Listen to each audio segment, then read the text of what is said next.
क्योंकि मैंने देखा है इन चीजों को।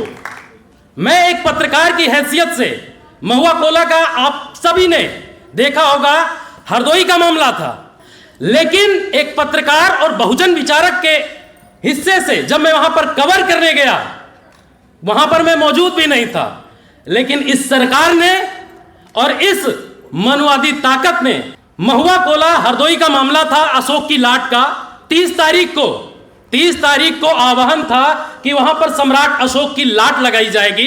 जिस तरीके से 1 साल से सम्राट अशोक की लाट को हटाकर साइड में कर दिया गया और एक वहां पे मंत्री महोदय हैं, उन्होंने अनाउंसमेंट किया कि वहां पर दूसरी मूर्ति लगेगी। इसी को लेकर बहुजन समाज के लोगों ने आह्वान किया था कि वहां पर सम्राट अशोक की मूर्ति लगाई जाए।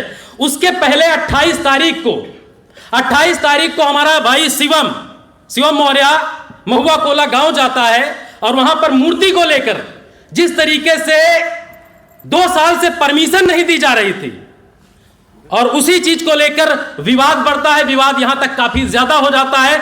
सुबह 10 बजे से रात के 11 बजे तक वहां पर एसपी, डीएम, कई थानों की पुलिस वहां पर लगती है और उसके बाद जो षड्यंत्र होता है, यह मामला तो होता है, लेकिन उसके बाद जो षड्यंत्र रचा जाता है वो मैं आपको बताता हूं कि किस तरीके से जो आपकी आवाज उठा रहा है, आपके लिए लड़ रहा है, आपके लिए बोल रहा है, उसको किस तरीके से फंसाया जाता है, उसका जीता जागता उदाहरण मैं हूं। वहां पर रात में पुलिस वालों के द्वारा गांव वालों पर लाठीचार्ज होता है, आग लगाई जाती है और सबको, महिलाओं को घरों से निकाल कर मारा जाता है, घसीटा जाता है। और उसके बाद आरोप जानते हो क्या लगता है? आरोप यह लगता है कि गांव वालों में से 11-13 लोगों को पकड़कर पुलिस थाने ले जाती है। उसी में से मैं था जो दूसरे दिन जाता हूं उस चीज को देखने के लिए कि इन लोगों के साथ क्यों हुआ ऐसा, क्योंकि उस रात को जिस तरीके से ज्यादती महुआ कोला के गांव के लोगों के साथ हुआ, उसने ये दिखाया। वहां पर ना तो किसी को जाने के लिए अलाउड था। मैं थाने पर गया, थाने पर एसएचओ साहब बैठे हुए थे, सीओ साहब बैठे हुए थे, एसपी बैठे हुए थे। उनसे जब बात हुई कि क्यों ये सारी चीजें हुई, तो ऊपर से आरोप यह लगाया गया कि महुआ कोला के गांव वालों ने पुलिस वालों पर लाठीचार्ज किए, पुलिस वालों पर पथराव किया है।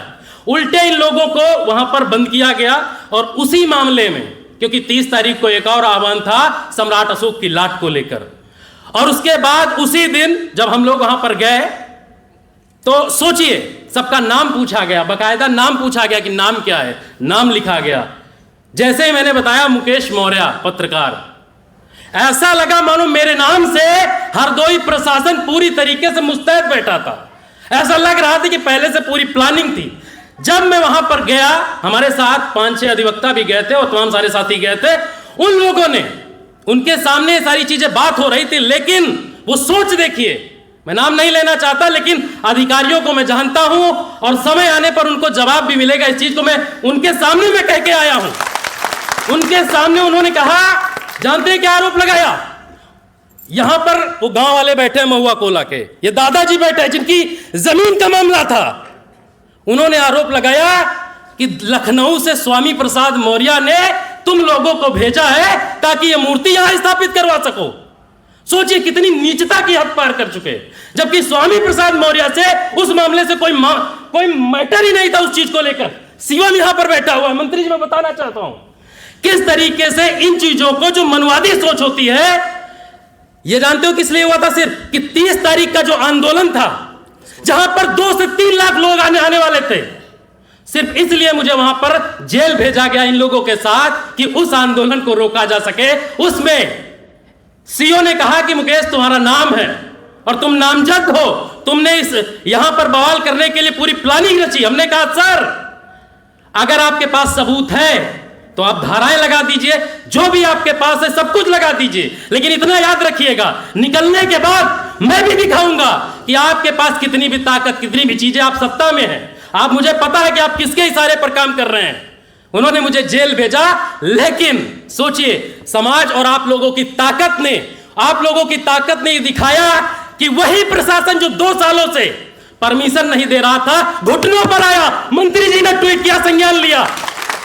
24 घंटे के अंदर मूर्ति की स्थापना होती है, 24 घंटे के अंदर। और उसी दिन उसी दिन यह कहा जाता है कि सम्राट अशोक की लाट का मामला जो 1 साल से चल रहा था, जिसमें डीएम जो एडीएम था वहां का, उसका बयान था कि वो वहीं पर रहेगी, नहीं जाएगा। लेकिन जब हमको जेल भेजते हैं, जब प्रशासन का दबाव होता है, जो हमारे समाज के नेता, बहुजन समाज के नेताओं का दबाव जाता है, तो मूर्ति की स्थापना बताया गया कि सम्राट अशोक की लाट भी वहीं पर लगेगी। यह आपकी जीत है। लेकिन इस मामले में हम लोग कमजोर हैं, क्योंकि कहीं ना कहीं आज जो छात्र विंग का जो स्थापना हुआ है, इसी वजह से कि जो यूनिवर्सिटी में बच्चों के साथ भेदभाव होता है, जिसकी लड़ाई माननीय मंत्री जी ने लड़ी। मैं एक पत्रकार हूं, पत्रकार की हैसियत से मैं पार्टी के मंच पे नहीं बोलना चाहता था, लेकिन यह मजबूरी है कि आज जब बहुजन पत्रकारों के ऊपर अत्याचार होता है, उनको प्रताड़ित किया जाता है, फंसाया जाता है, तो आज के समय में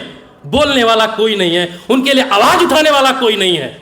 इसीलिए मेरा भाई अनिल राजकोरी, यूजीसी का मामले में हमारे 2-3 पत्रकार यहां पर, रवि गुप्ता, अर्नव भाई बैठा हुआ है, कई सारे, शशि यादव भी बैठा हुआ है। मैं ये विश्वास दिलाना चाहता हूं, आज का ये मंच ये दिखाएगा, आज युवा अपनी जनता पार्टी छात्र विंग का ये गठन है, और ये उम्मीद करता हूं कि आने वाले समय में ये छात्र विंग हर एक छात्र की लड़ाई, उसके भेदभाव की लड़ाई करेगी, और जहां पर जरूरत पड़ेगी, मैं उम्मीद करता हूं अनिल राज से और इनके संगठन के तमाम सारे लोगों से कि हर लड़ाई को मजबूती से लड़ेंगे। और इस मंच के माध्यम से एक चीज और मैं मंत्री जी कहना चाहता हूं कि मैं विश्वास दिलाना चाहता हूं कि इस कांड में जब मैं जेल गया, तो कहीं ना कहीं मीडिया की कमी, बहुजन पत्रकारों की कमी खली, कि हमारी आवाज को नहीं उठाया गया। अगर हो सकता है कि उस दिन यह मामला मुद्दा उठ जाता, तो 39 लोगों पर जो एफआईआर, फर्जी एफआईआर प्रशासन ने किया है,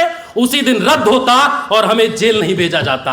ये कहीं ना कहीं किसी मीडिया ने कवरेज नहीं किया, सब ने दिखाया। जानते हैं क्या कि ये लोग गए थे वहां पर मंदिर में विवाद, उपद्रव करने के लिए। सोचिए, आप अपने अधिकारों के लिए लड़ नहीं सकते हो।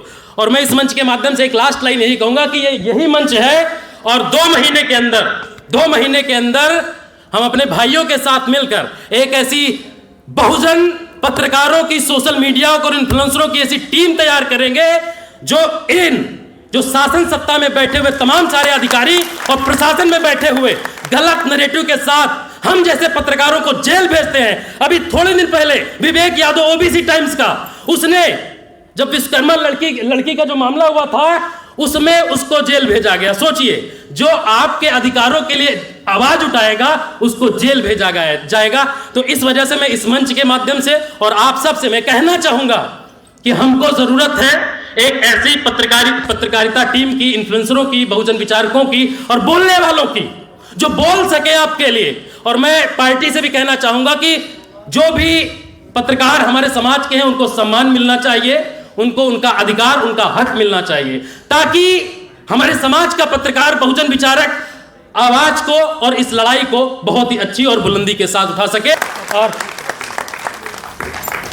और लास्ट में हमारे ऊपर आरोप लगता है कि आप बहुजनों के लिए सिर्फ एक की बात करते हैं। मैं इसलिए बात करता हूं क्योंकि जब भी मुसीबत हमें आती है, जब भी मैं जेल जाता हूं, जब भी चीजें होती, रायबरेली में कांड हुआ, तो जो हमारे साथ खड़ा होगा हम उसी के साथ तो खड़े होंगे। मंत्री जी का शुक्रगुजार है कि हर मामले में, हर तरीके से मेरे लिए खड़े थे। तो मेरा हक बनता है कि अगर आज स्वामी प्रसाद मौर्य बहुजनों के लिए, उनकी ताकत के लिए मजबूती से आवाज उठा रहे हैं, तो हमारी भी जिम्मेदारी बनती है कि हम इस विचारधारा को, क्योंकि जब इतने उम्र में एक मोमेंट को चला सकते हैं, तो हम अब उस मोड़ पर खड़े हैं। जैसे हर्ष सोनकर ने बहुत अच्छी, मंत्री जी नहीं सुन पाए, बहुत अच्छी उसने बातें बोली। पटेल था हमारा भाई, उसने बोली। यूनिवर्सिटी से हमारा छोटा भाई आया है, दिल्ली यूनिवर्सिटी से, जेएनयू से, वहां से उसने बहुत अच्छी बातें बोली है। तो ये हमें इस मोमेंट को बढ़ाने की जिम्मेदारी हम युवाओं की है, क्योंकि युवा ही सबसे बड़ा परिवर्तन ला सकता है बहुजन मूवमेंट का। बहुत बहुत धन्यवाद अनिल राज जी का और इस मंच का बहुत बहुत। और आने वाले समय में हम बहुत जल्द ये कोशिश करेंगे कि हम एक बहुजनों का, एक मीडिया का बड़ा स्तंभ, बड़े लेवल पर, और इसी मंच से मैं आज से आह्वान करता हूं कि एक या दो महीने के अंदर ये मंच सिर्फ बहुजन मूवमेंट के उन तमाम सारे पत्रकारों से और बहुजन मीडिया के विचारधारों से और जो इन्फ्लुएंसर हैं उनसे भरा होगा, ताकि इस लड़ाई को हम मजबूती से लड़ सके और इस मूवमेंट को हम आगे बढ़ा सके, अपनी आवाज को लोगों तक पहुंचा सकें। बहुत बहुत धन्यवाद आप सभी का। जय भीम, जय भारत।